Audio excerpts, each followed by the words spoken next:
अपराधियों के षड्यंत्र की वजह से अगर आपको कारोबार में नुकसान उठाना पड़ रहा है तो हनुमान मंदिर जाकर भगवान को क्या चढ़ाने और पूजा करने से आपका कारोबारी दिन दोगुनी रात चौगुनी तरक्की करेगा। तो पंडित जी बताइए, आजकल शत्रुता बढ़ रही है, कारोबार नहीं चल रहे हैं, वैर भाव बहुत देखने को मिल रहा है।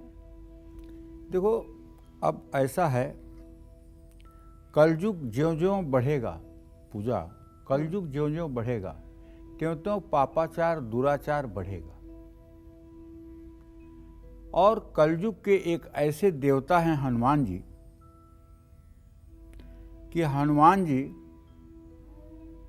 ऐसे कलयुग के देवता हैं कि जहां हनुमान जी की कृपा होती है वहां कलयुग का प्रभाव नहीं होता है। किंवदंती है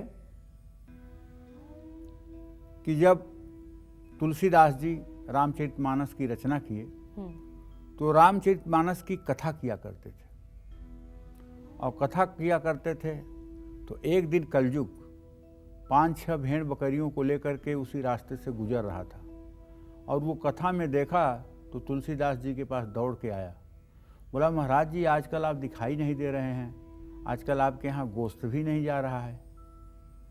तो आधी पब्लिक उठ के चली गई कि कथा तो इतना अच्छा कर रहा है, ये मांस भी खाता है।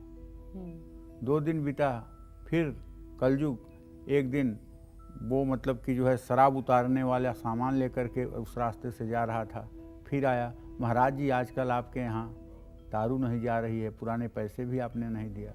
गोस्वामी जी चुप रहे और वो चला गया। फिर आधी जनता उठ के चली गई कि अभी तो ये मांस खाता था, शराब भी पीता है। तीसरे दिन एक मतलब कि बग्गी पर एक सुंदर महिला जा रही थी और उसने देखा कथा तो धमाक से कूद करके आई, महाराज जी आजकल आप कोठे पर नहीं आ रहे हैं। सबने कहा हाथ तेरी की, ये कोठे पर भी जाता है। सारी जनता चली गई, सिर्फ एक व्यक्ति बचा।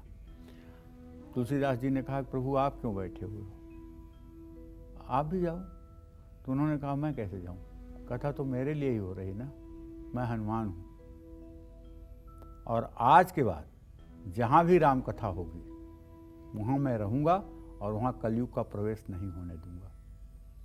तभी से जहां भी राम कथा होती है, जहां भी हनुमान के नामों का कीर्तन संकीर्तन होता है, वहां कलयुग कभी अपना परछाई नहीं डालता है। इसलिए कलयुग में हनुमान जी तो अजर अमर हैं, ये पूरी दुनिया को पता है। लेकिन जहां भी हनुमान जी रहेंगे, जहां भी हनुमान की उपासना होगी, वहां कलयुग का लेस मात्र भी प्रभाव नहीं पड़ेगा। इसीलिए कलयुग में हनुमान जी की उपासना को सर्वोत्तम से सर्वोत्तम माना गया है। ये प्रत्यक्ष देवता है। पूजा विश्वास बहुत बड़ी चीज है, और मैं पूरे विश्वास के साथ कह रहा हूं, मुझे रोमांच हो रहा है ये कहते हुए, जहां भी कोई भी व्यक्ति विपत्ति में पड़ करके और हनुमान जी को याद करता है, हनुमान जी किसी न किसी रूप में तुरंत आकर के उसकी सहायता करते हैं। चाहे वृद्ध के रूप में, चाहे बालक के रूप में, चाहे युवक के रूप में, चाहे युवती के रूप में, तत्क्षण आकर के मदद करते हैं। इसमें कोई संदेह नहीं। हजारों लोगों का ऐसा अनुभव है कि उनकी विपत्ति में एक अदृश्य शक्ति आती है और मदद करके गायब हो जाती है। इसलिए कलयुग में हर व्यक्ति को चाहिए, हर सनातन धर्मावलंबी को चाहिए कि वो हनुमान की उपासना करे, और कम से कम सुबह शाम हनुमान जी का ध्यान करे।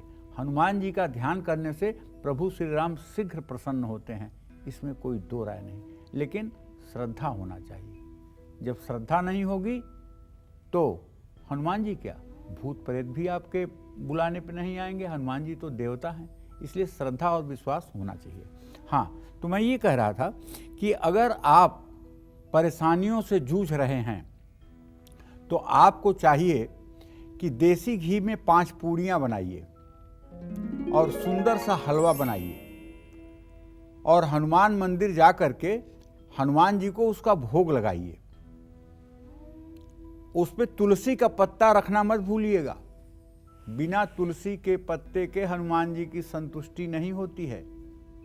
और सिंदूरी रंग के कपड़े हनुमान जी की मूर्ति पर पुजारी से कह करके श्रद्धा पूर्वक समर्पित करवाइए। और अगर कोई अचानक परेशानी आई है तो मंगलवार को हनुमान मंदिर की छत पर एक केसरिया रंग का त्रिकोण आकृति का झंडा जरूर लगवा दीजिए। अगर कोई दुर्घटना में घायल हो गया है, उसकी स्थिति सीरियस है, उसके बचने की संभावना नहीं है, ब्रेन डेड हो रही है, तो ऐसे में अगर हनुमान मंदिर पर केसरिया रंग का त्रिकोण झंडा लगाया जाए तो मैं विश्वास के साथ कह सकता हूं कि हनुमान जी जीवन दान देने से भी पीछे नहीं रहेंगे। हनुमान संकट से हनुमान छुड़ावे, मन क्रम वचन ध्यान जो लावे।